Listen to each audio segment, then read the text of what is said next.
news that's coming in. The visuals that you can see, Prime Minister Narendra Modi is embarking. He's now on a visit to Ghana. Prime Minister Modi is on a 5-day tour. These are the visuals that are coming in at the moment. Prime Minister Narendra Modi embarking on a 5-day tour. He's going to Ghana now. Prime Minister Modi, after Operation Sindoor, has embarked on several such tours. Prime Minister Modi is now leaving for the 5-nation tour. Prime Minister Modi will be back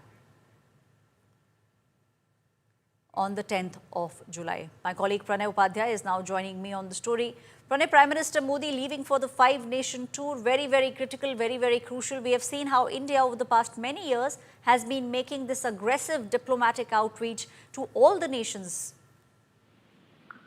You're absolutely right, Aishwarya. Prime Minister Narendra Modi leaving for this 5-nation tour, and this is a very significant tour. It covers 2 continents, 5 nations.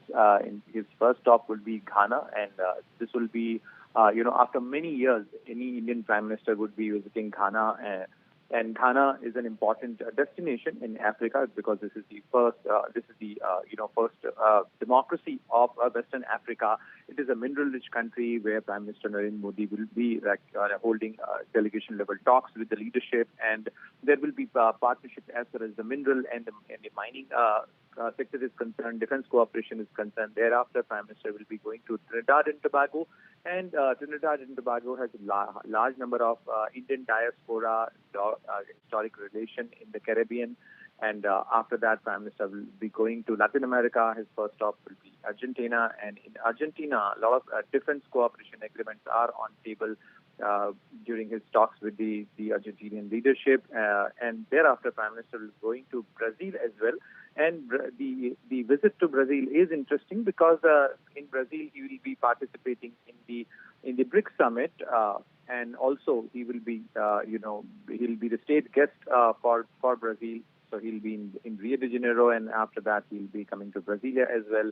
And thereafter, while coming back, he'll have a stopover and an important bilateral visit to Namibia. So you see, it's an 7-day tour.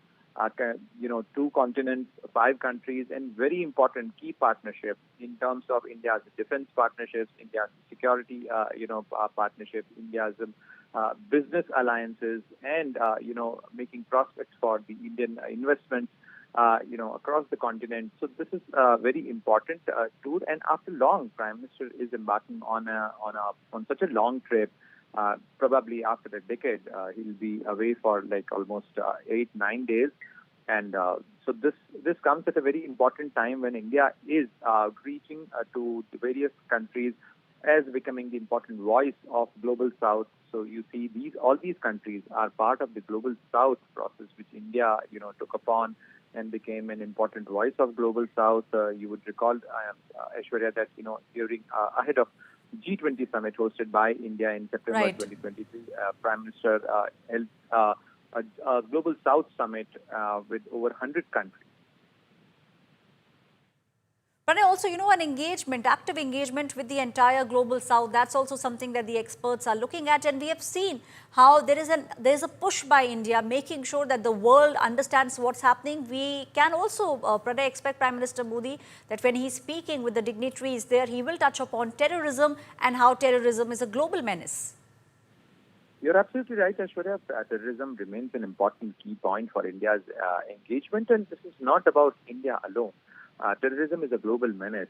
You would recall that India is the only country which pushed for, the Comprehensive Convention on International Terrorism, and much before 9/11, the then Prime Minister Atal Bihari Vajpayee, canvassed and he advocated having an international convention against international terrorism. From UN much before 9/11 happened, and the world perspective changed thereafter. Even the US perspective changed when they launched the war on terror. So while embarking on this important visit, Prime Minister's key agenda will be to sensitize the world community to have a considered and a unified approach to deal with the menace of terrorism, because India has been saying that this is a global menace. It's a collective response need to be there for this problem of terrorism, and for that we need to have one approach, because this is also important for the economic development, for the economic partnership, for having trust among countries, because cross-border terrorism is a thing which is a problem which hampers the international cooperation, the success of the regional cooperation processes, and that's why terrorism becomes a key point and key agenda for Prime Minister's engagement. But besides that, you see the defense cooperation agreement, with Argentina. A lot of defense Right. deals are on card, be it the offshore petrol vessel, be it the missile defense programs. India's Akash missile system, Argentina has expressed interest in Akash missile defense system. So a lot of defense deals are also on card.